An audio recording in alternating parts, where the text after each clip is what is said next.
There's a house on 2nd Street in Fall River, Massachusetts, that looks almost exactly like every other house on that block. It is not a mansion. It is not a grand estate draped in wrought iron and ivy. It is a modest, plain Victorian structure with wooden shingles and a narrow front yard. If you walked past it on any ordinary day in 1892, you would not have looked twice. You would not have felt a chill. You would not have suspected that behind those walls, a family was slowly falling apart in ways that the entire country was not yet prepared to understand. But on August 4th of that year, everything changed. 2 people were killed inside that house. Both of them were struck with a hatchet. Both of them were members of the same family. And the woman accused of doing it was a 32-year-old church-going spinster with no criminal record, no history of violence, and a reputation in her community as a kind and devout woman who volunteered at her congregation and taught Sunday school to immigrant children. Her name was Lizzie Andrew Borden, and the trial that followed became one of the most watched, most debated, and most culturally enduring criminal cases in American history. Today, that house still stands. It has not been torn down. It has not been renovated into something unrecognizable. In fact, the walls, the doors, the door frames, the hinges, and even the radiators are largely the same ones that were there in 1892. The layout has not changed. You can still walk through the exact same rooms, stand in the exact same spaces, and look at the exact same views that existed on the morning everything went wrong. Only now, people pay to sleep there. They pay to eat breakfast in the dining room. They pay for ghost tours and murder mystery dinners. They pay to sleep in the room where one of the victims was found dead. And that raises a question that goes far beyond the crime itself. It raises a question about what we do with tragedy, what we do with horror, and what it says about us that we have turned one of the darkest days in this family's history into a tourist attraction. But before we get to any of that, we need to understand the people who lived in that house. We need to understand the man who owned it. Because the story of the Lizzie Borden case does not begin on August 4th, 1892. It begins years earlier, in a family where money and misery were growing closer together with every passing day. Andrew Jackson Borden was not born wealthy. His family had deep roots in Fall River, going back generations, but the Bordens had started as modest people, fish peddlers, small tradesmen, the kind of families that built their lives one careful dollar at a time. But Andrew was different. He was ambitious in a way that set him apart from the men around him. He built an undertaking business and turned it into a genuine fortune. By the time he was middle-aged, he was the president of a bank. He sat on the board of directors of another. He owned multiple properties across Fall River, including farmland outside the city. Historians have estimated that at the time of his death, his net worth was somewhere around $120,000. To understand what that number means, you have to put it in context. In 1892, a working-class family in a mill town like Fall River might earn $500 a year if they were lucky. Andrew Borden's fortune was not just comfortable. It was, by the standards of that community, staggering. And yet Andrew Borden lived in a house with no indoor plumbing. Not because the technology did not exist. Indoor plumbing was already common among the wealthy in Fall River by the early 1890s. Andrew knew this. He simply refused to spend the money on it. Instead, he had a 2-stall privy installed in the basement. He placed a chamber pot under every bed in the house. He refused to install electricity, even as the rest of the city was beginning to adopt it.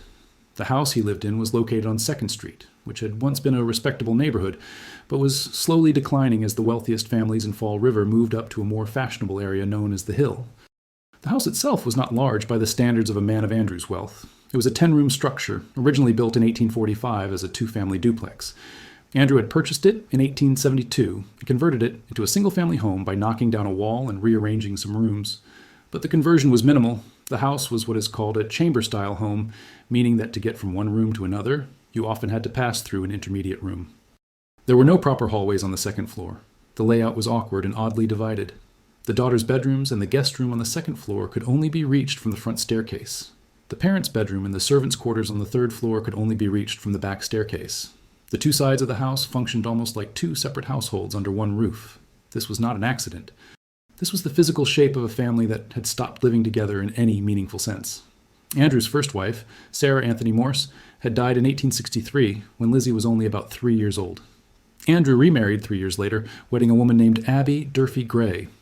Abby was not a cruel person by any account. She was quiet, devout, and by most descriptions, a reasonably pleasant woman.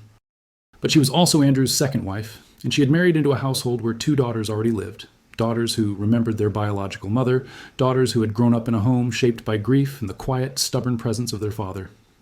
The relationship between Lizzie and Abby Borden was never warm. Lizzie did not call her stepmother, mother. She called her Mrs. Borden. When someone once referred to Abby as Lizzie's mother in conversation, Lizzie corrected them. She made it clear, quietly but firmly, that this was not how she saw the relationship. A dressmaker who knew Lizzie well testified during the trial that Lizzie had once spoken about her stepmother with open contempt. According to the dressmaker's testimony, Lizzie had called Abby a mean, worthless person and said that she stayed in her own room most of the time to avoid her. Lizzie and her older sister Emma, who was about 4 years her senior, shared a deep bond. They were close in the way that siblings sometimes become close when the rest of the family feels hostile or indifferent. They ate meals separately from their parents. They took long vacations together to visit friends in other towns, sometimes staying in boarding houses rather than coming home. They had, by every indication, built a private world inside that house that had almost nothing to do with Andrew and Abby, and the money was a constant source of tension. Andrew Borden was worth a fortune, but he spent almost none of it on his own family. The house lacked plumbing, it lacked electricity, the furniture was old, the wallpaper was faded. Lizzie was embarrassed to have friends over because the home looked nothing like what a man of her father's wealth should have been living in. She wanted to move to the hill where the other wealthy families lived. She wanted a house that matched their actual station in life. Andrew refused. This was not just frugality. By some accounts, it bordered on something closer to control. The money existed, but it was not spent, and the daughters had very little access to it. By the summer of 1892, the tension inside that house had been building for years, and then, in the span of just a few days, a series of strange and unsettling events occurred that would, in retrospect, seem to point directly toward what was coming. It started with the pigeons. In May of 1892, Andrew Borden went out to the family barn and killed a number of pigeons with a hatchet. He believed the birds were carrying disease and spreading infection. Lizzie had recently built a roost for those pigeons. She had taken care of them. Whether she was genuinely devastated by their killing or whether this detail has been exaggerated over the years is debated, but it was noted at the time as another sign of the growing hostility between Lizzie and her father. Then, in July, a family argument erupted. The details are not entirely clear, but it was serious enough that both Emma and Lizzie left the house and traveled to New Bedford to stay with friends. They were gone for an extended period. Emma stayed away longer. Lizzie returned about a week before the murders, but instead of going straight back to the house, she spent 4 days staying at a local rooming house. She did not want to go home. When she finally did return, she came back to a house where something was already wrong. Around August 2nd, the entire household fell ill. Andrew, Abby, and the family maid, a young Irish immigrant woman named Bridget Sullivan, all became sick with what appeared to be food poisoning. The most likely cause was a batch of mutton that had been prepared several days earlier and left in questionable conditions during the heat of the summer. Abby Borden, worried and suspicious by nature, reportedly feared that someone had poisoned the family deliberately. But the investigation after the murders found no evidence of intentional poisoning. It was almost certainly contaminated food. Still, the household was weakened. Andrew and Abby were recovering. The heat was oppressive. The air inside the house was thick and uncomfortable. And then, on August 3rd, the day before the murders, Lizzie Borden walked into a drugstore in Fall River and asked for prussic acid. Prussic acid is another name for hydrocyanic acid. It is one of the most lethal poisons known to science. Even a small amount, if ingested, can kill a person. Lizzie told the druggist, a man named Eli Bentz, that she needed the acid to clean her fur coat. Bentz was not convinced. He refused to sell it to her without a prescription. This detail would become one of the most damning pieces of evidence the prosecution would later try to present at trial, and we will get to why it ultimately did not matter as much as it should have. But for now, let us move forward to August 4th. That Thursday morning began like most mornings in the Borden house. It was hot. It was August in New England, and the heat sat heavy and still over the city. Around 9 o'clock in the morning, Andrew Borden's brother-in-law, a man named John Morse, who had slept in the guest room the night before, left the house. Andrew spoke with him briefly before Morse departed. Then Andrew himself left for his morning rounds. He did this regularly, walking through town to conduct business at the bank and at his properties. He was a creature of routine. Abby Borden went upstairs sometime after 9:30. She was going to make the bed in the guest room, the same room where Morse had slept the night before. Bridget Sullivan, the maid, was outside the house washing the windows. She had been working all morning in the heat and was feeling unwell, likely still recovering from the illness that had struck the household days earlier. Lizzie was inside the house. Exactly where she was and what she was doing during the next hour and a half is something she would struggle to explain consistently for the rest of her life. Sometime between 9:30 and 10:30 in the morning, Abby Borden was killed. She was struck multiple times in the back of the head with a hatchet while she was in the guest room on the second floor. She would have been completely unaware of what was happening. The blows were delivered from behind. She died quickly. Her body was found face down on the floor near the bed. The total number of blows she received was 19. For roughly an hour and a half after Abby's death, her body lay on that floor. No one discovered her. No one came looking. The house was quiet. Around 10:30, Andrew Borden returned home from his morning errands. He was locked out. Bridget Sullivan, who had come inside by then, let him in through the front door. Andrew spoke briefly with Lizzie, who was in or near the sitting room. Then Bridget went upstairs to her quarters on the third floor to rest. She was tired and sick, and she wanted to lie down for a while. Andrew settled onto the sofa in the sitting room. He lay down, apparently intending to nap. It was not unusual for him to do this.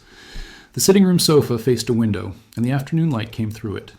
Sometime shortly after 11 o'clock in the morning, Andrew Borden was killed. He was struck multiple times in the face and head while he lay on that sofa. He would have had almost no time to react. The attack was sudden and brutal. By the time it was over, his face was, according to newspaper accounts of the time, nearly unrecognizable. He received 10 or 11 blows, and then it was quiet again. Lizzie Borden called out to Bridget Sullivan from the bottom of the stairs. Her voice carried up to the third floor where Bridget was resting. She screamed that her father had been killed. Bridget came rushing down. She saw Andrew's body on the sofa. The blood, the horror of it. She ran out of the house, crossed the street, and went to fetch the local doctor. Lizzie stood at the side door of the house. A neighbor, a woman named Adelaide Churchill, saw her standing there. Churchill approached and asked what was wrong. Lizzie turned to her and said, "Oh, Mrs. Churchill, do come over. Someone has killed Father." Someone has killed Father, not I found my father. Not something terrible has happened. Someone has killed Father. As if she were reporting a fact she had just learned. As if she had not been in the house the entire time. Within minutes, police began arriving. Within the hour, the house was full of officers, doctors, and neighbors. The bodies were examined. The scope of the violence became clear to everyone who entered those rooms. And almost immediately, suspicion turned to Lizzie. She was the only person, other than Bridget Sullivan, who had been in the house during the time both murders took place. Emma was away. Uncle Morse had left hours earlier. No one had seen a stranger enter or exit the house. The doors had been locked. The street outside was busy, and neighbors had heard nothing, seen no one fleeing. The police began questioning Lizzie that same day, and from the very beginning, her answers did not add up. When asked where she had been when her father was killed, she gave different answers at different times. She said she had been in the barn, searching for a piece of fishing sinker. She said she had been in the kitchen, reading a magazine. She said she had been in the dining room, ironing handkerchiefs. The details shifted. The timeline she provided could not be made to fit with the physical reality of the house and the known movements of other people that morning. She did not cry. Through the initial questioning, through the early hours of that terrible day, Lizzie Borden did not shed a single tear. The police noted this. The press noted this. In 1892, a woman who had just lost both her father and her stepmother was expected to be visibly devastated. Lizzie's composure, her apparent calm, struck many observers as deeply wrong. Then the druggist came forward and told police about Lizzie's attempt to purchase prussic acid the day before. The case against Lizzie Borden began to take shape. 7 days after the murders, on August 11, 1892, Lizzie Andrew Borden was arrested and charged with the double homicide of her father and stepmother. The arrest made national news almost immediately. The story spread across the country with a speed that was remarkable even by the standards of the era. Newspapers ran front-page stories. Artists made sketches. The public was fascinated, horrified, and deeply divided. On one side were those who believed Lizzie was guilty. The evidence, they argued, was overwhelming. She had motive. She had opportunity. She had tried to buy poison the day before. She had burned a dress days after the murders. Her story did not hold together, and no one else could have done it. On the other side were those who could not accept the conclusion. A church-going woman, a philanthropist, a spinster with no history of violence. The idea that someone like Lizzie Borden could pick up a hatchet and commit such a brutally violent act was, for many people in 1892, simply beyond the realm of possibility. Women of her class and background were not supposed to be capable of this kind of savagery. That was the assumption, and it was a powerful one. Lizzie was held in jail for months while the legal process moved forward. A preliminary hearing was held. The judge determined that there was probable cause to believe she had committed the murders, and she was bound over for trial. A grand jury was convened in November. After some initial hesitation, they indicted her on December 1st. The trial would not begin until June of 1893. Between the arrest and the trial, the case consumed the American public. Newspapers covered every development. Letters poured in from across the country, some declaring Lizzie's innocence, others demanding her execution. Women's organizations weighed in. Religious groups weighed in. The case became, in many ways, a mirror in which the country saw reflections of its own anxieties about class, gender, family, and the limits of what the law could prove. When the trial finally opened on June 5th, 1893, It was held not in Fall River but in New Bedford at the Superior Court. The courtroom was packed. The press was enormous. The nation was watching. 3 judges presided over the case: Justice Caleb Blodgett, Justice Justin Dewey, and Justice Albert Mason. The prosecution was led by District Attorney Hosea Knowlton and his co-counsel, William H. Moody, who would later become a United States Attorney General and a Supreme Court Justice. The defense was handled by Andrew Jennings, who had been the Borden family's personal attorney for years and had known Andrew Borden since boyhood, and George D. Robinson, a distinguished lawyer who had previously served as the governor of the Commonwealth of Massachusetts. The fact that Lizzie Borden could afford a former governor as her defense attorney was not lost on anyone. The prosecution opened by laying out their theory of the case. District Attorney Moody stood before the jury and argued that Lizzie Borden was the only person who could have committed both murders. She had been in the house. She had been alone with both victims at the times they were killed. She had motive rooted in years of resentment toward her stepmother and frustration over her father's control of the family money. She had attempted to purchase a deadly poison the day before. She had burned a dress shortly after the murders, a dress that she claimed had paint on it but that the prosecution believed had been stained with blood. Moody painted a picture of a woman who was not what she appeared to be. He suggested that Lizzie's calm, composed exterior hid something far darker underneath. He pointed to the way she spoke about her stepmother, even after Abby was dead, with no grief and no softness. He argued that this was not the behavior of a grieving daughter. It was the behavior of someone who felt no loss at all. The prosecution's case rested heavily on circumstantial evidence, because there was no direct evidence. No one had seen Lizzie commit the murders. No blood was found on her clothing, at least not in any significant quantity. A dress she had turned over to police 2 days after the murders had only a tiny spot of blood on the hem, which could have come from any number of sources. The weapon itself was a problem for the prosecution. A hatchet head was found in the basement of the Borden house. It appeared to have been cleaned. The break where the handle had separated looked fresh, and the coating of ash and dust on the blade seemed, to some investigators, as though it had been deliberately applied to make the tool look old and unused. The prosecution argued that the killer had removed the handle because it would have been covered in blood and disposed of or hidden it, but officers who examined the basement gave contradictory testimony about whether a handle had also been found near the hatchet head. The prosecution could never conclusively prove that this was the murder weapon. The defense opened with Andrew Jennings taking the floor. His statement was emotional and methodical in equal measure. He began by telling the jury that one of the murder victims had been his client and his friend for many years.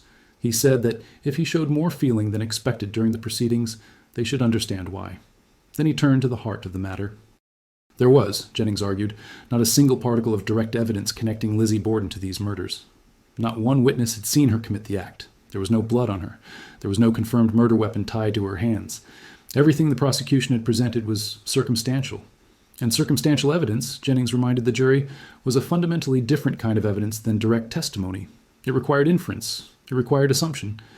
And assumptions, in a case where a woman's life hung in the balance, were not enough. Jennings also challenged the prosecution's narrative on the question of motive. The state had argued that Lizzie resented her stepmother and wanted her dead. Perhaps. But what about Andrew? The prosecution claimed that whoever killed Abby also killed Andrew and that Lizzie had killed both. But Jennings asked the jury to consider this. If Lizzie had murdered Abby out of hatred and resentment, why would she then wait in the house for an hour and a half, knowing that her father would return and kill him too? There had been, by the prosecution's own admission, no particular animosity between Lizzie and her father on a personal level. The financial disputes existed, but they were not the kind of desperate, urgent grievance that would drive someone to commit murder. The prosecution had shown a motive to kill the stepmother. They had shown almost no motive to kill the father, and yet both were dead. The trial proceeded over the next 2 weeks, with witness after witness taking the stand. Bridget Sullivan testified about the morning of August 4th. She described how she had been washing windows, how she had gone inside and let Andrew in when he returned, how she had gone upstairs to rest, and how she had been woken by Lizzie's cry. Her testimony was careful and largely consistent, but there were things she did not address directly and questions she did not answer in ways that fully satisfied either side. A Harvard chemist testified that he had found no blood on any of the axes and hatchets that police had recovered from the basement of the Borden house. This was a significant blow to the prosecution. If none of these tools were the murder weapon, then where was it? Alice Russell, a friend of Lizzie's who had stayed at the house in the days after the murders, took the stand and testified that she had seen Lizzie burn a dress in the kitchen stove on August 8th, 4 days after the killings. Lizzie had told her the dress had been ruined by paint. The prosecution wanted the jury to see this as evidence of guilt, a woman destroying a garment that carried the evidence of what she had done.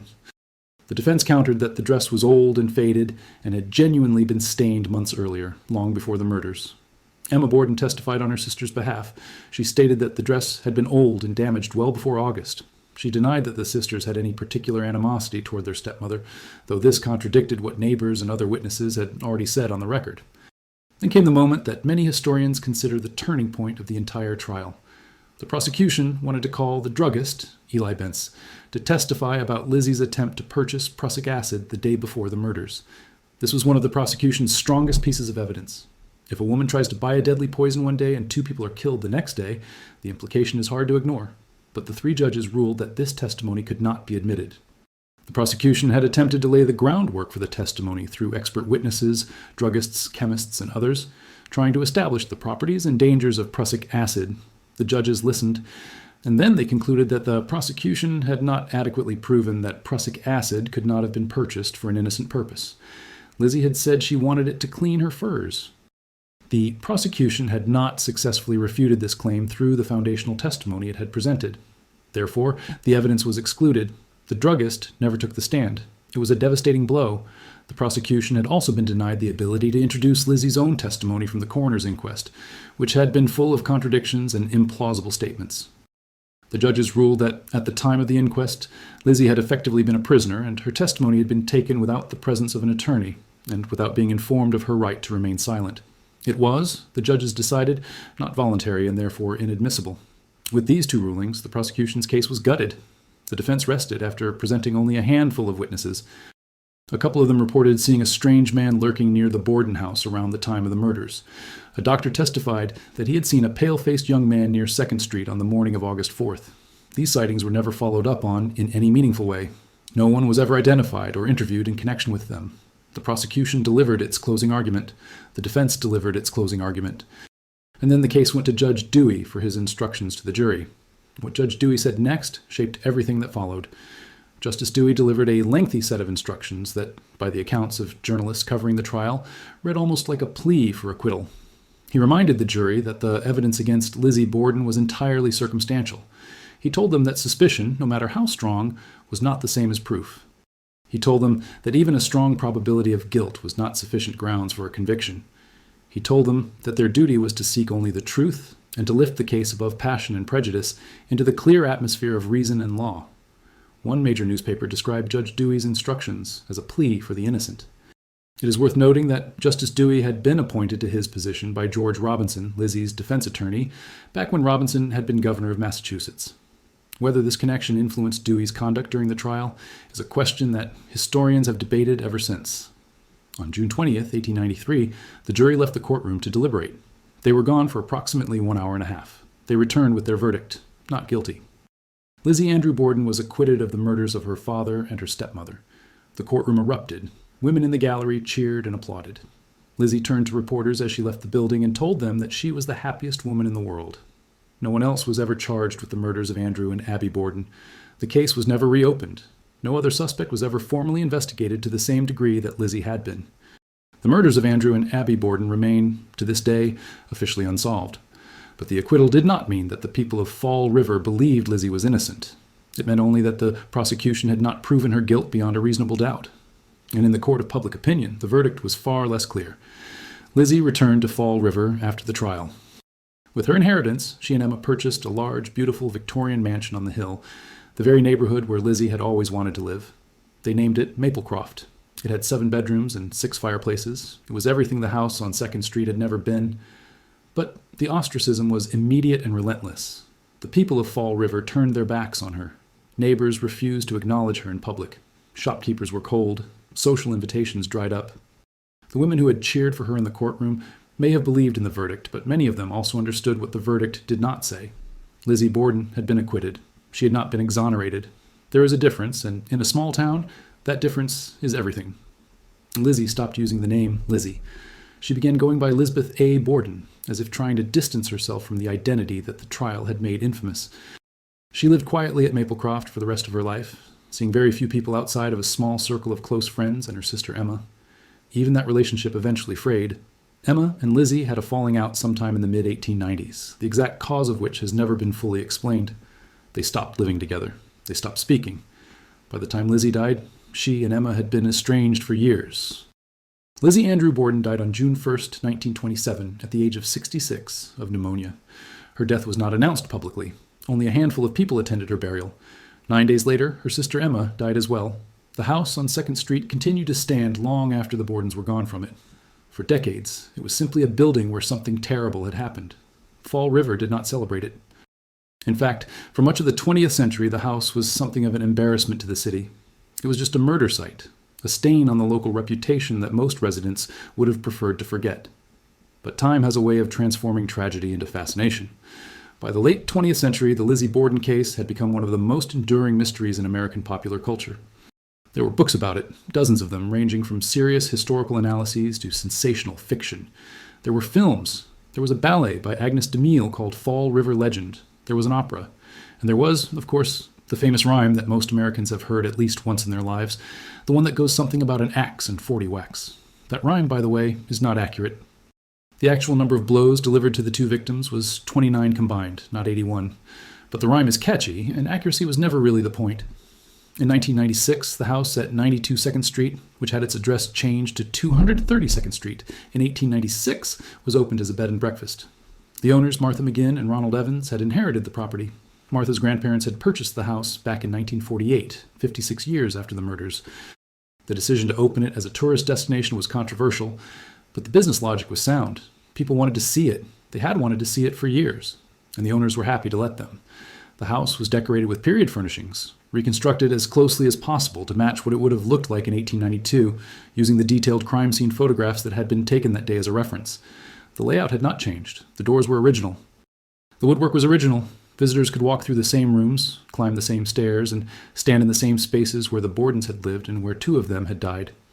The most requested room, the one that guests most often asked to sleep in, was the guest room on the 2nd floor, the room where Abby Borden had been found dead.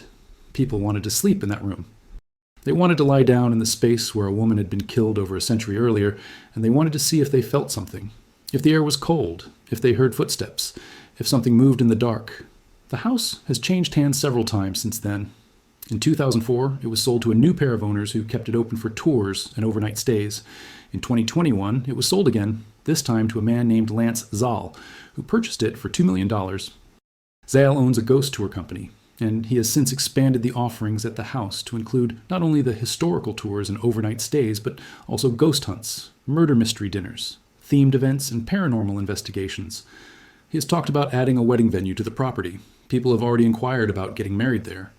The breakfast served to overnight guests includes a recreation of what the Bordens ate on the morning of August 4th, 1892, though with some modern adjustments. The original breakfast that day reportedly included mutton and johnny cakes. The current version substitutes pancakes, eggs, bacon, oatmeal, and fruit. The mutton has been left off the menu. Most guests, the owners have noted, do not enjoy it. There is something deeply uncomfortable about all of this, and it is worth sitting with that discomfort for a moment. 2 real people were killed in that house. Andrew Borden was 69 years old when he died. Abby Borden was 64. They were not fictional characters. They were not props in a story. They were a husband and wife who had lived together in that house for decades, who had eaten meals at that table, who had slept in that bedroom, who had grown old within those walls. And the violence that ended their lives was real. It was horrific. It happened in broad daylight in a quiet neighborhood on an ordinary Thursday morning. And now people pay to sleep in the room where one of them was murdered. They pay for ghost tours that walk them through the crime scene. They pay for breakfast in the dining room. They take photographs. They share their experiences on social media. They rate their stays online. The house has been described in various contexts as a museum. But a museum, in the traditional sense, is a place that preserves and presents history with care, context, and a certain reverence for the people and events it depicts. The Lizzie Borden house, at least as it has operated in recent years, has been criticized for doing something rather different. It leans into the macabre. It sensationalizes the violence. It treats the murders as entertainment rather than as a tragedy that destroyed a family and haunted a community for generations.